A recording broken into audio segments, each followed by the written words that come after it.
Bem-vindos ao Da Capa à Contracapa. Greves, negociações de carreira, falta de professores para milhares de alunos. Estamos num dos anos recentes mais conturbados para a profissão de professor. A educação a viver um contexto de perturbações no primeiro ano letivo após as restrições da pandemia de Covid-19. No epicentro estão, claro, também os professores que têm reivindicado medidas ligadas a contagens de tempo de serviço, progressões de escalão ou precariedade na contratação. O que queremos aqui saber é que com condições é possível ensinar com qualidade em Portugal. Como podemos impedir a projetada falta de docentes nos próximos anos? Há ou não um problema na percepção da profissão de professor aos olhos dos portugueses? Afinal, quem vai querer ser professor nos próximos anos? No fundo, ser professor em Portugal é uma profissão em declínio? Uma conversa que vamos ter nestes próximos 30 minutos com o economista Luís Catela Nunes, da Nova SBE, e Domingos Fernandes, o novo presidente do Conselho Nacional de Educação.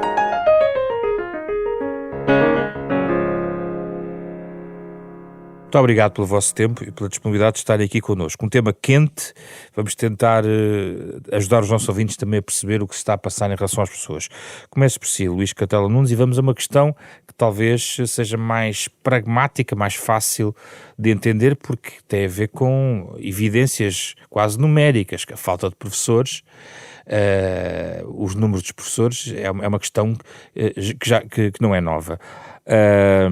Alguns dados foram conhecidos, provavelmente eventualmente estão em linha com os que têm. Os sindicatos já lembraram nas últimas semanas que só este ano vão-se apresentar 3.500 professores. Há uma estimativa de saída de 30 mil docentes até 2030, e o ano passado foi o ano com mais saídas em quase uma década no contingente de professores. Isto não é nada de novo. A questão é: porque é que isto não está a ser tratado? Porque é que não estão a ser encontradas soluções? Ou pode eventualmente estar a ser encontradas? Não sei, pergunto. Obrigado. Esses números que está a referir, de facto até foram números que saíram de um estudo que nós fizemos na Nova SBE, há cerca de 2 anos atrás, e a previsão era precisamente essa, que nos próximos anos, até 2030, vamos ter que recrutar 3.500 professores por ano, em média. Portanto, é um número astronómico, especialmente porque o número de alunos que estão neste momento a fazer cursos para ser professores é muito inferior. E o que vai acontecer no futuro é que, infelizmente, este número, que é uma média, vai tender a aumentar. Ou seja, hoje em dia são precisos novos professores, mas esta tendência vai acelerar. Porquê? Porque os professores estão-se a aposentar em um ritmo maior. Isto tem a ver com a composição do corpo docente. Em Portugal, o número de professores com mais de 50 anos é provavelmente dos maiores da Europa. Eu tinha aqui uma estatística que diz, por exemplo, que para cada professor com menos de 30 anos, em Portugal, há 28 professores com mais de 50. Ou seja, vamos a uma escola, é muito difícil encontrar um professor novo. Isto tem a ver com a evolução demográfica que houve nos últimos anos, com a progressão na carreira, uma série de motivos. Mas, de facto, neste momento temos professores com uma idade muito elevada. E já agora, com a pandemia, com a ligeira diminuição da idade de aposentação, também isso pode acelerar, é isso? Infelizmente, sim. A pandemia, infelizmente, causou que a mortalidade tivesse aumentado durante os anos da pandemia, e isso vai se refletir já este ano, muito em breve, com a diminuição da idade de aposentação. O que é que vai acontecer?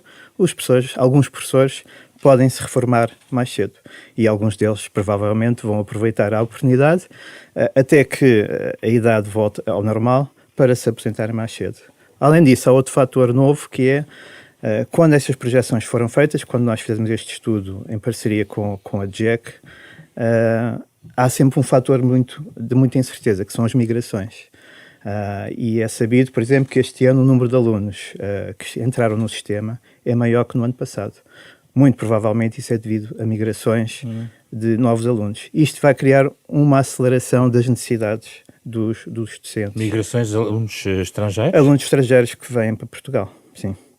Não tenho os números certos, mas é uma possível explicação. É uma realidade que, se assim for, vai manter-se, porque se nós temos como país interesse em atrair a imigração, isso vai causar uma nova pressão sobre o sistema de educação, é isso? Obviamente que sim. Isso é bom, termos um país que tem problemas de população, um país envelhecido, ter migração jovem, é bom para o desenvolvimento económico do país, mas causa uma pressão adicional também na oferta de serviços de educação.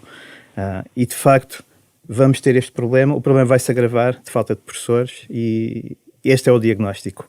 Agora falta o resto, que é encontrar soluções. E sobre as soluções, Domingos Fernandes, vou começar por dar aqui esta primazia das soluções. Não sei antes sublinhar esta questão da incapacidade de reter jovens professores na carreira. Porquê é que isto está a acontecer? Bom, eu gostava só de referir, em relação ainda à intervenção do professor Luís Catela Nunes, que nós, nos últimos 10 anos, o sistema educativo perdeu uma média de 20 mil alunos, 26 mil alunos por ano. E isso não tem sido compensado com as entradas de alunos migrantes, de maneira nenhuma. Portanto, eu acho que falta, talvez, precisamos de perceber qual é o real efeito que estas saídas de alunos têm no sistema como um todo, não é? Evidentemente que, felizmente, vamos tendo migrantes, não é? E vamos tendo que nos permitem, de algum modo, colmatar a sangria, não é? Que tem havido, porque às tantas quase podemos dizer que o sistema está um bocadinho em regressão, em contração, talvez melhor dito, não é? A não ser no ensino superior, onde tem havido maior número de alunos, e no secundário também houve. De resto, em todos os outros ciclos tem havido uma diminuição. Sim, este ano... No ensino superior também vai haver uma grande saída de professores. Não, eu estou a falar de alunos. E eu estou a falar de professores porque, em relação ao desequilíbrio do sistema. Pois. É? E, portanto, o que acontece também em relação a este ano, de facto temos mais alunos, o que é uma boa notícia, não é? Mas parece que é muito à custa do alargamento do pré-escolar, não é? Parece que é essencialmente aí, na infância, na educação da infância, que houve um aumento significativo. De qualquer maneira... Como é que podemos manter estes jovens professores? Há aqui um problema há uma incapacidade de retenção destes jovens professores. Mas retenção, o que é que me quer dizer? No sentido de eles ficam pouco tempo na carreira, eles não ficam lá, há precariedade, há um conjunto de fatores? Eles ficam lá, quer dizer, infelizmente, ao longo de mais de 20 anos, porque isto não é esta situação da precariedade, eu gostava de sublinhar que não é de agora. Quer dizer, a sociedade portuguesa conviveu mais ou menos tranquilamente, toda ela, incluindo toda a gente, todas as organizações, conviveram tranquilamente com esta ideia de que ser professor era ser uma pessoa contratada anualmente, não é? No ano seguinte era novamente contratada, ganhando sempre a base do salário. E isto aconteceu durante 15 anos, 20 anos, a muitos professores. E isto não é, portanto, uma situação de há 2 anos nem de há 3 anos. É uma situação de há 15, 20 anos. É estrutural. Eu digo-lhe, eu surpreendo-me com toda a franqueza, e eu também tenho responsabilidades nisso, apesar de ser professor universitário durante estes anos todos, mas todos temos, como cidadão, todos temos responsabilidade. Como é que nós, uma sociedade que quer ser uma sociedade progressiva, ser uma sociedade que converge com os países mais avançados da Europa, como é que nós convivemos com uma situação de tratar os professores desta maneira? Mas porquê é que aconteceu? Já refletiu sobre isso? Eu reflito sobre isso, quer dizer, eu acho que aconteceu por uma franco desleixo de vários intervenientes no sistema. Por culpa também dos próprios professores ou das associações sindicais, por exemplo? Eu acho que ninguém se pode eximir de responsabilidades nesta matéria. Ninguém se pode eximir. As políticas públicas e todos aqueles que, de algum modo, são intervenientes importantes neste processo. Portanto, repare, criou-se esta cultura de que ser professor é ser precário, ser professor é não ter uma carreira. Esta é que é a realidade. E o ponto não em que ter uma estamos é carreira. um ponto de ruptura face a esses 20 anos de problemas acumulados, é isso? Eu acho que eu não tenho, enfim, todos os dados em meu poder. Acho que houve, digamos, um esgotamento, a paciência chegou a um certo limite. Por um lado pode ser isso, por outro lado há razões naturalmente de natureza de ordem política, eu não tenho a mínima dúvida sobre isso, só um ingênuo é que poderá dizer que não há aqui razões de ordem política. E depois há também um fenómeno que introduz aqui algo diferente, que é aparecer uma associação sindical, não é? Com outros processos, com outros métodos, que saiu, digamos, um bocado, se me permite a expressão, fora da caixa. Mas já tinha existido movimentos não orgânicos. Não é? Sim, mas este foi, de facto, como sabe, não é? Foi um ano letivo inteiro. Todos reconhecemos de que apareceu com muita força. E depois, naturalmente, isso alterou aqui um pouco as regras habituais. Não é? Luís Catela Nunes, quando é que começou esta degradação? Porque alguns destes problemas, aliás, as estatísticas também são claras, de facto não é nada de novo. Tem vindo a ser tratado, há muitos debates que foram feitos sobre isto. A questão é, o que é que aconteceu? Houve uma demissão coletiva, uma degradação da imagem do professor, houve comportamentos que também ajudaram a cavar essa imagem? Qual é a sua perspectiva? Na minha perspectiva, a questão principal é, e pensando um pouco no futuro e não tanto no presente, é Sim. como atrair jovens para a profissão. Porque o problema não é a retenção dos professores. O problema atual é é trazer novos professores. Porque os professores que estão na carreira são professores com média de 50 anos, são professores que provavelmente vão continuar a trabalhar nas escolas. Aliás, há inquéritos que são feitos aos professores que dizem, se esperam que vão mudar de profissão. A maior parte dos professores dizem que não estão à espera de mudar de profissão, pelo menos os professores com maior idade. Isso não quer dizer que alguns dos professores mais novos não tenham oportunidades de mudar de carreira e ter oportunidades de profissão mais bem remuneradas, com outras perspectivas salariais e de progressão. Isso existe. Mas o grande grosso dos professores, hoje em dia, são professores que vão provavelmente ficar até à aposentação na carreira docente. Então como é que vamos atraí-los? Essa é a questão. Para mim, é essa a questão fundamental, como atrair os novos professores. E é preciso perceber porque é que há tão poucos alunos que estão neste momento nas escolas, que estão neste momento a entrar nos cursos superiores, a escolher esta carreira. Houve um PISA que dizia que apenas 1,5% dos alunos pensava ser professor. Exatamente. Se eu estiver correto. Em 2015 houve essa pergunta. 1,5%. 1,5% dos alunos em Portugal, alunos de 15 anos, foi-lhes perguntado isto. Quer seguir a carreira de professor, quer seguir outra carreira, apenas 1,5%, pouco mais de 1 em cada 100. Como é que resolvemos isto, professor? Temos que perceber quais são os fatores que levam a carreira a ser tão desinteressante. Há questões de estabilidade. E a questão de estabilidade é a questão que tem sido debatida neste último ano, intensamente, e que obviamente tem este historial todo, como já foi aqui discutido, que é professores que continuamente ao longo da sua carreira vão tendo contratos precários. Vão ser professores contratados que não estão ainda na carreira. E quando os jovens veem uma profissão que não dá uma perspectiva de progressão, obviamente pensam, ok, se calhar há outras profissões mais interessantes. Portanto, isso é um ponto. E tem havido uma discussão todo este ano entre sindicatos e governo para tentar alterar aqui algumas das regras para tornar a carreira mais estável e para os professores poderem entrar na carreira mais cedo. Mas, obviamente, ainda há muito a discutir, ainda está a ser discutido, as negociações continuam. Portanto, há aqui um problema de estabilidade. Depois há um problema de remuneração, obviamente, de salários.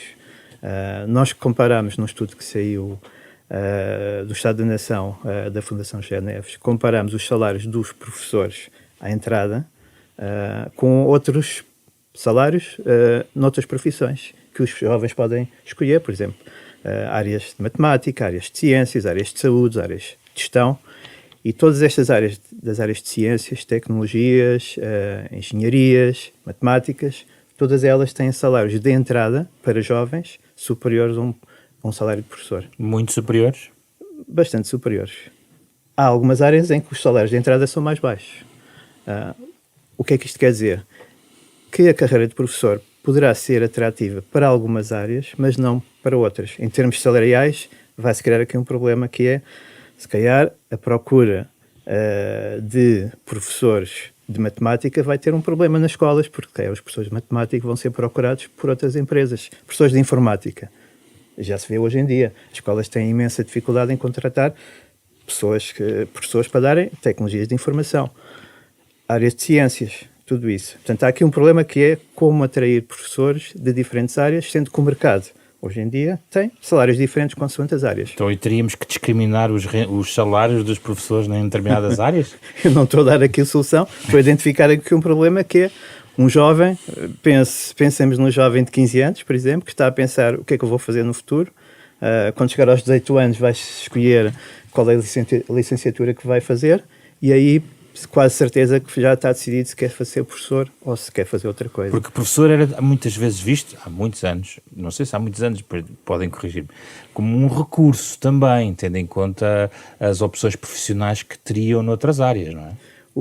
A carreira de professor, há muitos anos atrás, aliás, ainda antes deste bolo de professores que estão neste momento com as suas carreiras muito atrasadas, com contratos precários, ainda antes disso, o contrato de um professor era um contrato de um funcionário público. É um contrato que dava estabilidade. Portanto, era um contrato que tinha alguma também reconhecimento social. Portanto, tinha essa vantagem.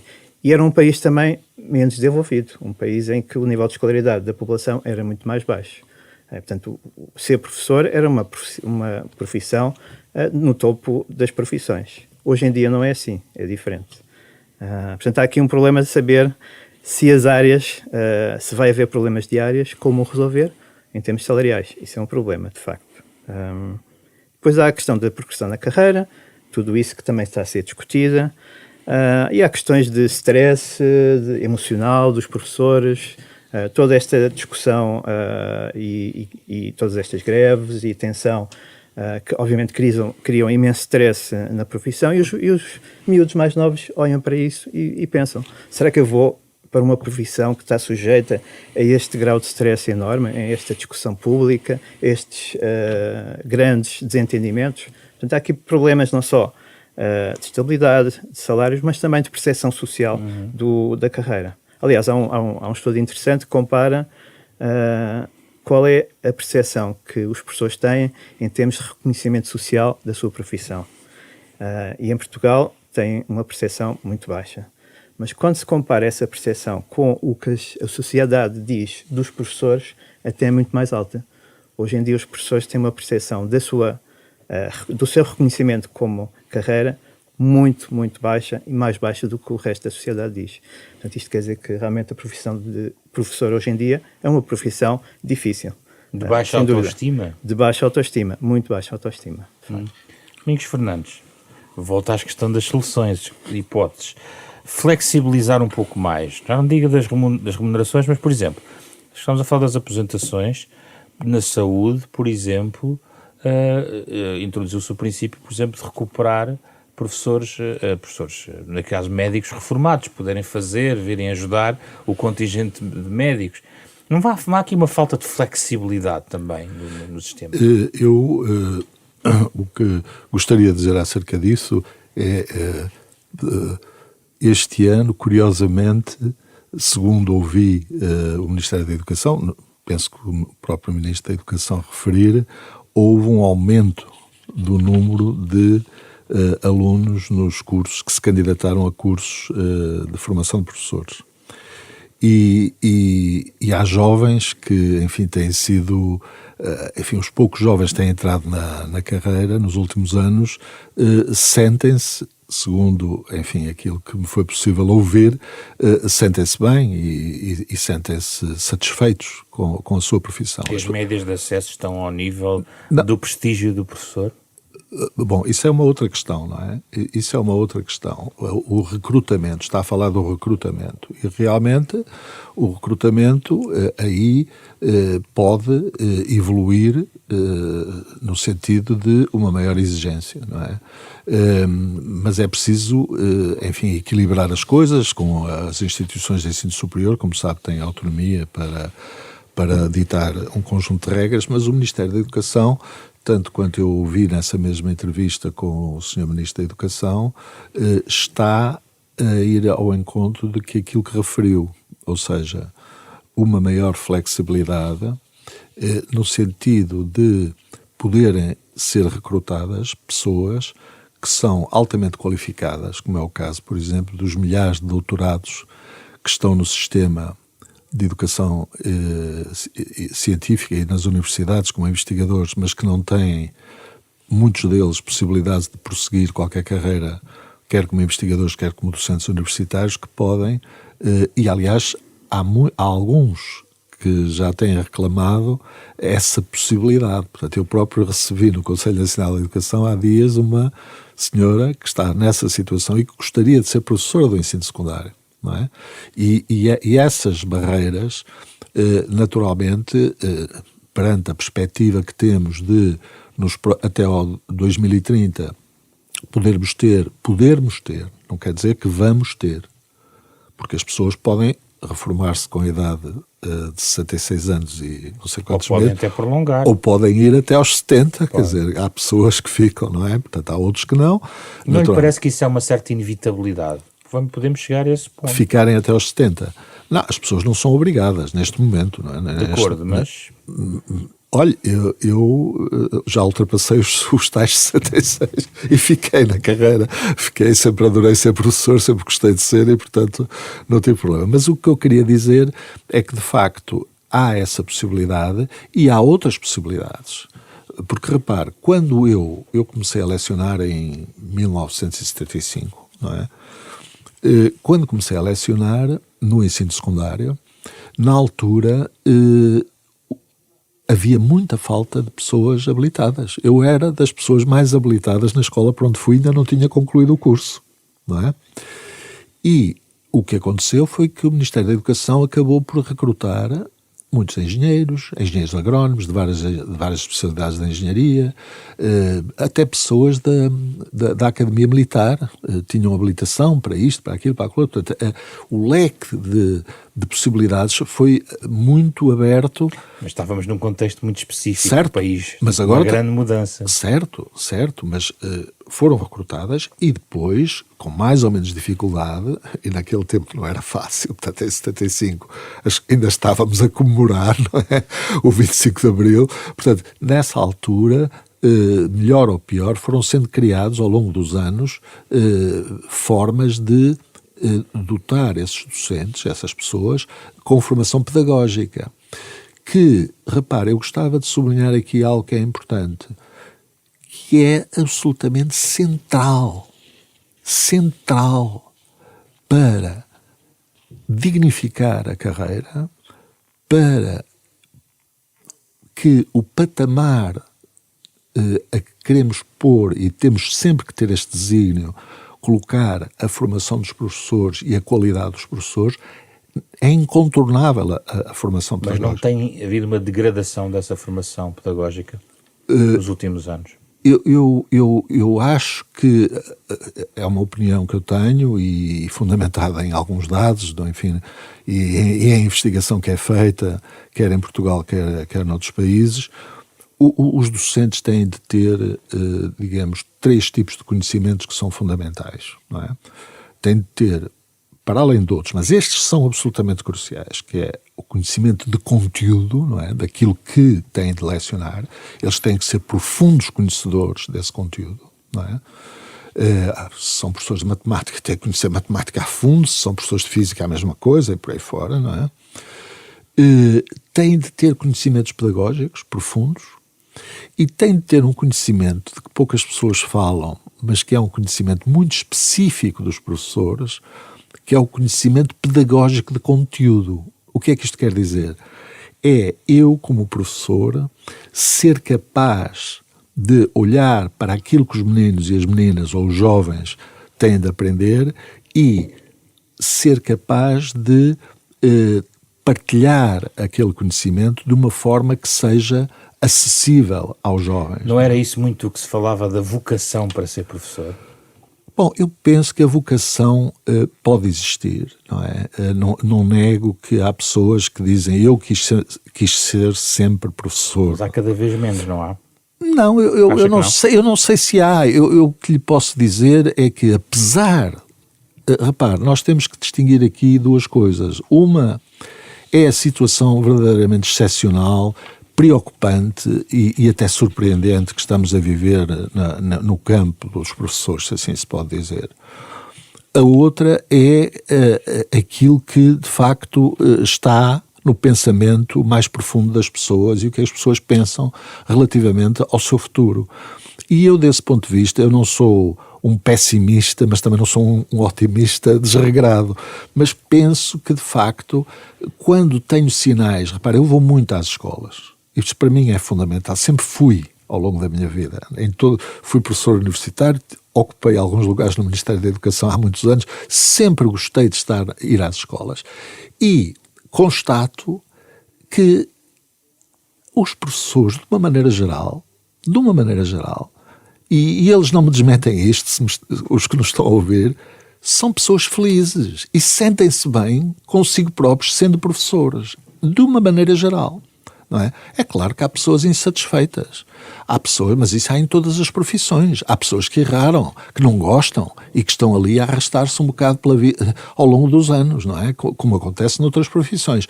Agora, que eu constato isso, porque repare, eu entro em salas que tenho 300 professores com quem, para falar e trocamos impressões sobre essas coisas. Eu faço uma intervenção e ouvem-se, e há debate.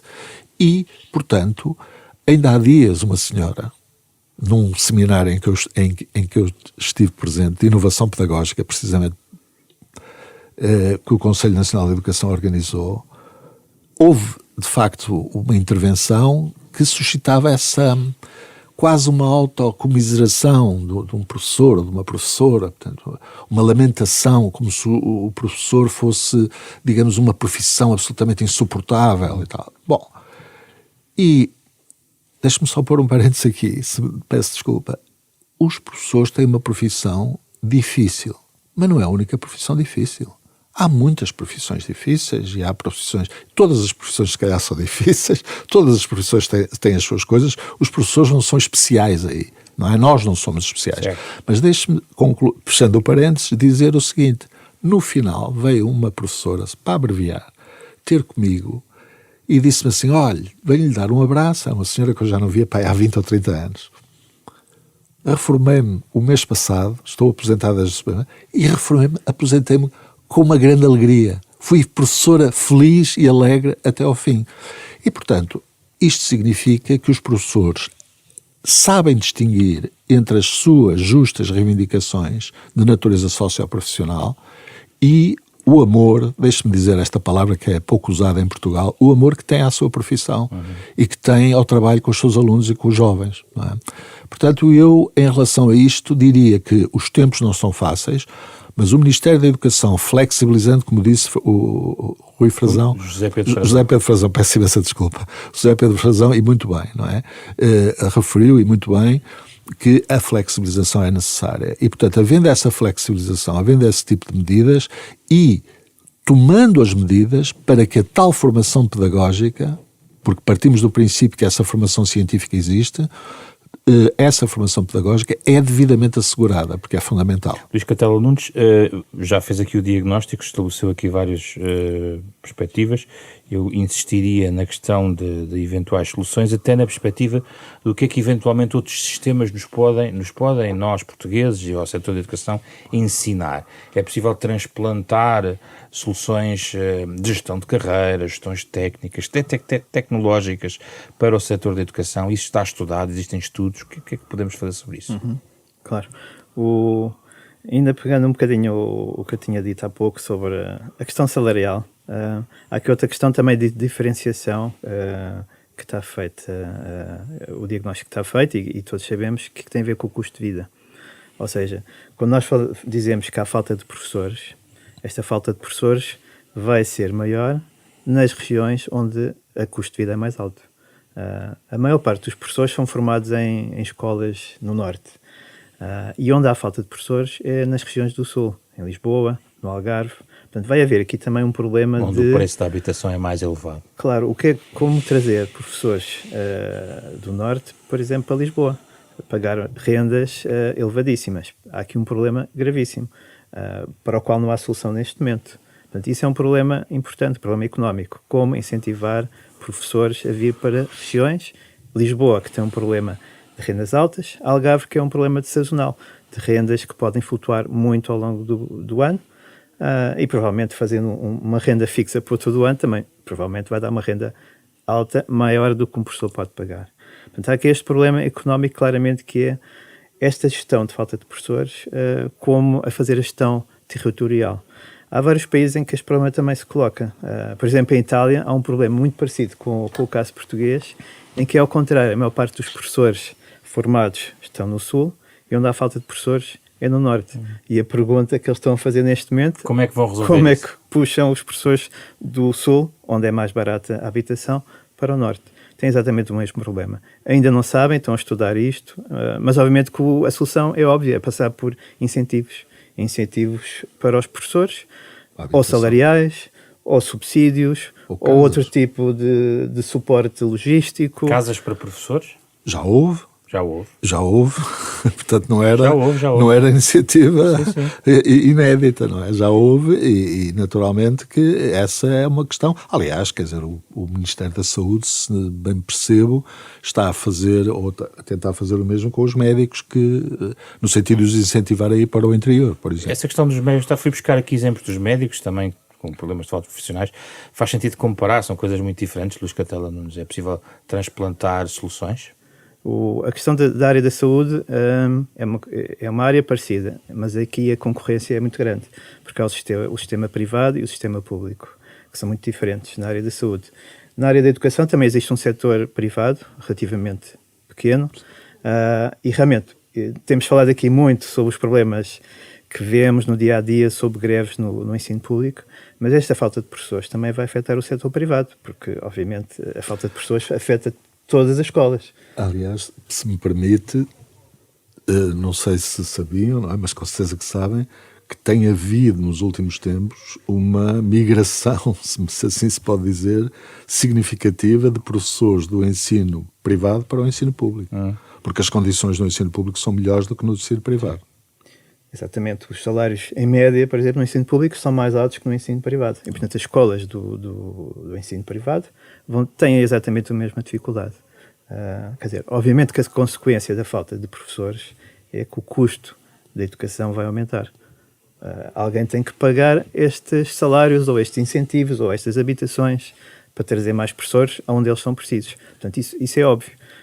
Se isso não for possível no ensino público, se calhar há outro tipo de ensino que se vai mexer e chegar lá. Aliás, os custos da educação em Portugal não estão bem estudados. Por exemplo, não sabemos, as famílias têm um grande custo, e muitas das famílias conseguem fazer isso, custos, por exemplo, com explicadores. Alguém sabe qual é o custo que as famílias têm com explicadores? Não sabemos. Portanto, estamos a falar Mas aqui... sabemos que as famílias recorrem, sobretudo aquelas com mais posses, digamos assim, contrariando, e aliás, estamos aqui a gravar no dia dos rankings, isso está muito ligado também aos resultados que depois são expressos pelos alunos. Não é? E está muito ligado às desigualdades sociais, não é? Porque, quer dizer, os alunos que têm possibilidade de ter explicações, que é um fenómeno que curiosamente está a ser estudado no Conselho Nacional de Educação. Temos uma linha de trabalho para caracterizar melhor essa situação, mas há estudos que mostram que cerca de 50% chega a atingir cerca de 50%. Essa é uma tradição... 50% dos alunos que estão no ensino secundário que têm explicações. Pelo menos uma explicação. Exatamente. E portanto, mas isto não é de agora. Nós temos uma tradição de explicações que é bastante antiga, não é? Já tem muitos anos, não é? Também constitui um certo pé de meia para quem está da carreira. por exemplo, porque muitos professores dão explicações. Aí é a questão da economia dos custos totais da educação, é preciso perceber, não é? Mas realmente eu gostava de dizer uma coisa em relação aos salários. O professor Luís Catedral Nunes é muito mais autoridade do que eu, porque estuda exatamente essas coisas, mas eu penso que os nossos salários dos professores são, de facto, baixos no início da carreira. Porque a partir do quinto, sexto escalão, são muito semelhantes, por exemplo, e até ultrapassam, no último escalão ultrapassam, os salários dos franceses, por exemplo. Portanto, os nossos salários, de facto, eu acho que a entrada na profissão, e subscrevo inteiramente, não é? Quer dizer, eu acho que os professores têm de estar, se me permite, certos, tanto quanto se pode estar relativamente a uma carreira. Assim, eu vou entrar numa carreira que tem estes obstáculos, que tem estas condições, e saber exatamente com o que se conta. E saber. Agora, eu também compreendo, e isso é fundamental, e acho que também é fundamental haver um incentivo no início da carreira, nos primeiros escalões, como se designam, não é? Porque aí, de facto, estamos baixos, não é? Agora, comparando com outras profissões, claro que o professor Luís Catedral nos fala em profissões, sei lá, para empresas que têm de fazer estudos financeiros, e os matemáticos podem ser muito importantes aí, portanto, um matemático mesmo, mas os alunos têm opções e quando querem ser professores não fazem matemática pura, fazem matemática educacional, etc. Mas, quer dizer, eu acho que essa questão do salário e a questão de saberem as progressões, como é que se progride na carreira e o que é que me é exigido na carreira, e saber exatamente com aquilo que se conta. Precisam de uma estabilidade. Precisam de um quadro estável. Exato, de entrar para uma carreira normal, se me permite a expressão. Quer dizer, uma carreira normal, eu vou entrar nesta carreira, sei que sou obrigado. Mas deixe-me só concluir aqui numa situação, porque eu acompanho, enfim, na medida das minhas possibilidades, esta situação que é surpreendente e ao mesmo tempo muito preocupante, este conflito, não é? Porquê que é surpreendente? É surpreendente da forma como sucedeu e da forma como tudo se desenvolveu e das inflexibilidades, quer dizer, que eu acabo por constatar da parte sindical e também da parte do governo, que naturalmente argumenta, enfim, com dificuldades ao nível do Orçamento de Estado, mas eu aí também gostava que nós tivéssemos acesso a um quadro mais claro, não é? Que nós não podemos por isto, por aquilo e por aquilo outro. Eu sei que os membros do governo têm dito e têm argumentado que não é possível por estas razões financeiras, etc. A questão da recuperação do tempo, não é? Uhum. Que é a questão que agora aparece. Mas realmente era bom nós termos clareza em relação a isso. Mais clareza, se possível, para as pessoas perceberem. E eu queria terminar com uma coisa que ia dizer e que entretanto me esqueci. Já volto assim. Já pode ser que... O que eu queria acrescentar sobre este tema? Não, em relação a este tema da questão da previsibilidade, há cerca de um ano eu fui olhar para as escolas, para as universidades que fazem mestrados de ensino e perceber o que é que pode atrair um aluno para fazer um destes mestrados. Enquanto que, por exemplo, um mestrado na minha área, que é a economia, ou gestão, ou finanças, as escolas apresentam muito claramente qual é a carreira, que tipo de saídas é que há, qual é o perfil do aluno. Quando entramos no website de uma escola que faz mestrados para ensino, é uma confusão total. Qual é a perspectiva de carreira para um professor no ensino público? É uma confusão. Aliás, nem eu sei a quantidade de tipos de entradas que existem no sistema atual, em termos de concursos internos, concursos externos, diferentes recrutamentos que existem a nível de escola. É uma confusão total. O que é que leva um aluno que está a decidir, eu vou seguir a carreira de professor, a seguir para uma área em que as perspectivas de carreira são uma confusão? É extraordinário. E aqui há várias... Quer dizer, qual é a causa desta confusão? Primeiro, é o sistema de ensino português super centralizado, mas que tem exceções que nunca mais acabam. Portanto, há aqui um problema claramente de imprevisibilidade sobre a carreira. O que é que espera alguém que vai entrar nesta carreira é totalmente imprevisível, sobretudo no ensino público. E, portanto, tendo alguma clareza sobre a carreira, isto pode fazer todo o sentido, obviamente. E permitiria... aqui discordo que os mais jovens, as crianças, hoje em dia, os jovens não estão a pensar, hoje em dia, como nós pensávamos há muitos anos atrás, que vamos fazer uma carreira sempre no mesmo sítio. Hoje em dia é natural as pessoas mudarem de carreira, mudarem de empresa, portanto, isso é algo natural. Mas precisam de alguma segurança sobre onde é que estão a entrar. Alguma previsibilidade, o que é que eu vou fazer, como é que vou entrar, quais são as regras do jogo. E isso falta, não é? Isso falta totalmente. Falta. Eu que queria dizer há pouco sim. é que, de facto, o Ministério da Educação fez um esforço, tanto quanto pude perceber, no sentido de vincular um número, uns milhares de professores que eram contratados e não tinham qualquer vínculo, mas entretanto agora surgiu uma situação em que parece que são obrigados a concorrer novamente. Eu isso não estou totalmente por dentro. Agora, eu percebo uma coisa que eu acho que temos que, quando estamos, enfim, quando não estamos empolados no fulgor de uma discussão, que também temos de pensar, não é? Que é o seguinte: eu percebo quando o Ministério da Educação procura acautelar uma situação que é normal, isto é, os professores devem estar colocados onde há alunos. Quer dizer, essa questão é muito importante, ou seja, nós não podemos, ninguém pode, ou ninguém com certeza concorda que vamos colocar e vincular professores em escolas onde não há alunos para esses professores, não é? Porque temos o tal problema, que eu não sei se os economistas têm estudado isso, o sistema está ou não está em retração. Se está em retração, provavelmente deve haver aqui, digamos, o cuidado, não é? E temos que compreender que temos de ter uma carreira, mas provavelmente mais a sul e mais em Lisboa e não na terra onde nasci, não é? Está ou não em retração? Perguntamos ao economista. Há dois lados, o lado da oferta e o lado da procura.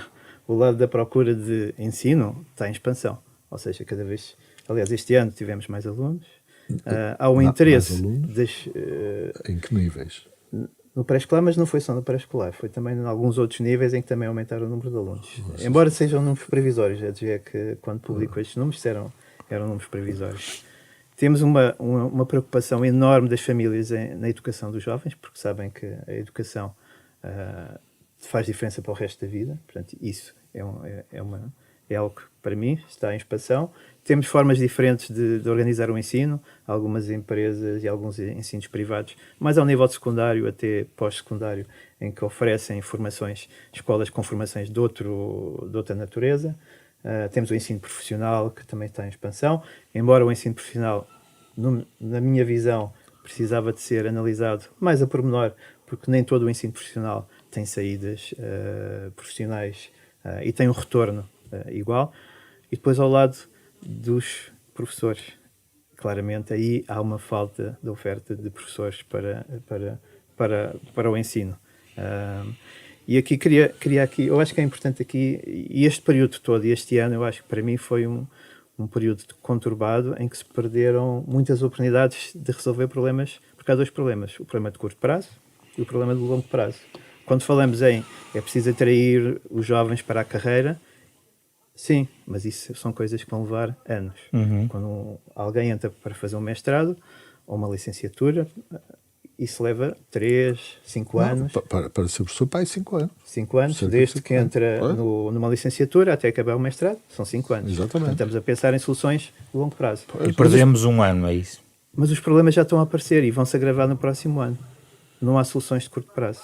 Há muitas coisas que as escolas vão fazer e aqui as escolas têm um papel fundamental, que é assegurar que os alunos que estão nas suas escolas têm professores, têm as aulas, não há falta de professores. Como é que as escolas vão fazer isso? Há uma série de reorganizações do corpo docente, em termos de horários, em termos de, por exemplo, falamos aqui dos professores aposentados ou que podem vir a ser aposentados, tentar mantê-los mais algum tempo. Pode haver uma série de soluções que deviam ser estudadas. O que me leva nós temos só muito pouco tempo, mas queria aí duas questões muito que gostava de levar. Uma tem a ver um pouco com isso, E falou há pouco de um sistema muito centralizado, apesar da questão da autonomia dada às escolas. É preciso aprofundar essas autonomias? É essencial também para a questão dos professores? Claro. Aliás, em termos da gestão da escola, a gestão de uma escola tem muitas vertentes. Tem vertentes desde a vertente financeira, a vertente da gestão logística, a vertente da avaliação e tem a vertente dos recursos humanos. E obviamente que num sistema público centralizado, o recrutamento é todo centralizado, o papel da escola é quase zero. A escola tem que aceitar e tem que, no fundo, treinar todos os professores novos que apareçam na escola sem ter alguma palavra sobre isso. E claramente pode haver situações em que determinados professores com algum perfil podem ser melhor aproveitados e ter uma melhor entrada numa escola do que noutra. Ou seja, pode haver aqui, e Portugal provavelmente está no extremo, em que as escolas não têm nenhum papel na seleção dos professores. Haver alguma seleção dos professores faz com que professores fiquem nas escolas onde melhor estão vocacionados para ser, de acordo com a cultura da escola. As escolas não são todas iguais. Hoje em dia as escolas têm projetos escolares diferenciados conforme a comunidade onde estão. Domingos Fernandes. O que não é, curiosamente, não é inédito no país, se considerarmos o país com as regiões autónomas da Madeira e dos Açores, onde, por exemplo, na região autónoma da Madeira, as escolas podem recrutar 15% de professores da sua responsabilidade, desde que as escolas onde vão buscar, digamos, esses professores estejam de acordo, desde que haja acordo. Portanto, as pessoas, pode haver aí uma certa movimentação. Mas um comentário mais geral em relação a esta questão, que é uma questão de facto séria, não é? E é uma questão que tem havido muita dificuldade na nossa sociedade em enfrentar. Porque houve uma grande transformação no sistema educativo português, houve uma grande expansão, oxalá que continue em expansão. Eu compreendi o que o professor Luís Catela nos referiu, mas penso que precisamos de mais algum tempo para perceber, porque realmente, como disse, isto é um parênteses, mas como disse, perdemos 26 mil alunos por ano nos últimos 10 anos, não é? E, portanto, isso, à partida... É preciso travar a centralização do sistema. Agora, essa questão da centralização e no que diz respeito aos recursos humanos, não é, aos professores, nós tivemos todas estas transformações e muitas delas, felizmente a maioria, muito positivas para o sistema educativo português como um todo, mas mantém-se imutável um sistema de colocação dos professores que se manifesta há muito tempo ou que manifesta estar pouco adaptado aos tempos que correm. O que é que proporia em alternativa? Quer dizer, eu acho que nós temos de caminhar e vou-lhe dizer uma coisa, se calhar fica surpreendido. Eu, há cerca de 15 anos, fui convidado por uma central sindical, não é, para debater assuntos da educação no contexto de um encontro, e eu referi isso há 15 anos atrás. Disse-lhes, temos de começar a pensar num sistema que se ajuste mais, a questão da territorialização, quer dizer, a questão da proximidade, não é? Nós queremos tanta proximidade em quase tudo, mas os professores não se pode pensar nisso. É claro que isto não é uma coisa, disse eu nessa altura, para se fazer de um dia para o outro, mas temos que dar caminhos, não se podem tirar direitos às pessoas, não é nada disso que está em causa. Sim. O que está em causa é nós ajustarmos um sistema que responda melhor, não é? E que responda às necessidades das escolas e que vá ao encontro das necessidades dos professores. Só tenho mais uma questão que não posso deixar de colocar, que tem a ver com a tecnologia, que é um tema que está na ordem do dia também, e há pouco eu também falou da inovação, e isto é importante. Este fator vai mexer nesta equação, Luís Catela Nunes? Eu sou professor e, portanto, sinto a tecnologia a mexer no dia-a-dia com o trabalho dos professores. Eu sou professor da universidade, mas hoje em dia a tecnologia está a mudar a um ritmo enorme e temos que nos adaptar às mudanças tecnológicas. Portanto, sim, isso vai ser um dos grandes choques na educação nos próximos anos, claramente. Temos ferramentas que permitem aos alunos obter conhecimento de forma muito diferente do que obtinham alguns anos atrás. Aliás, a internet em si já foi uma revolução. O professor vai ter que se reinventar. O professor tem que aprender. O professor é aluno. Eu, como professor, sou aluno, estou sempre a aprender. Um bom professor tem que aprender o que está a acontecer no dia-a-dia, para poder ensinar aos seus alunos também. Mas há aí uma questão que é crucial, e eu vou bater na mesma tecla, que é a questão pedagógica. Porque, repare, eu posso ser um professor que utilizo, imagine, o PowerPoint. Não é uma aplicação muito popularizada. O ChatGPT, hoje já estamos noutra fase. Mas vamos ao PowerPoint. Não avancemos, vamos ao PowerPoint.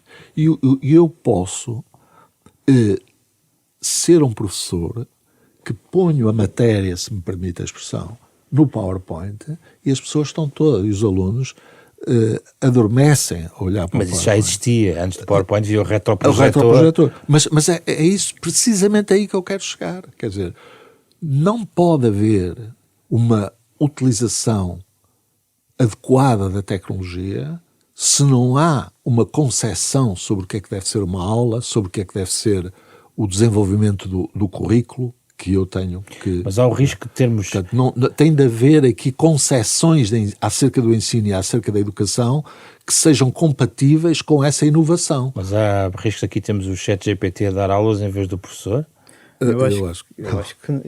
Eu acho que pode haver uma mudança do estilo de ensino, mas os professores vão ser essenciais. Nós na Nova SBE temos um programa de formação de liderança para professores, fizemos uma formação para professores em Cascais, e foi interessante ver que quase todos os professores já tinham trabalhado com o ChatGPT, por exemplo, para ver até que ponto o ChatGPT conseguia fazer uma avaliação de uma prova escrita dos seus alunos. Para mim, o importante é ter em conta que estas tecnologias estão para ficar e trabalhar em duas áreas. Uma é perceber a potencialidade de utilização destas ferramentas, porque quem não utilizar estas ferramentas vai ficar para trás. Segundo, perceber o que são estas ferramentas, como é que elas funcionam, como é que elas geram resultados, ter espírito crítico. Para mim são estas as duas componentes principais para lidar com a tecnologia. Saber aproveitá-las, mas também ter o espírito crítico. E meter isto na própria formação dos professores, de quem vai agora entrar nesse processo formativo. Eu insisto, quer dizer, se uma pessoa não tem concepções progressivas e abertas do ponto de vista pedagógico, em que a interação social é fundamental com os alunos, se uma pessoa se limita a dizer aquilo que os alunos têm de aprender, porque pode dizê-lo através da tecnologia. Portanto, a questão da tecnologia não se resolve pondo todos os professores com computadores ou todos os professores com o que quer que seja, não é? Com software ou com hardware. Resolve-se com isso, mas para aproveitar essas tecnologias para efeitos da aprendizagem, para o desenvolvimento da aprendizagem dos alunos, é preciso estarmos com a pedagogia adequada para isso. Muito obrigado, Domingos Fernandes e Luís Catela Nunes. Foi um debate, penso eu, bastante útil para quem nos pode escutar, e há certamente muitas pessoas no setor da educação que nos escutam habitualmente.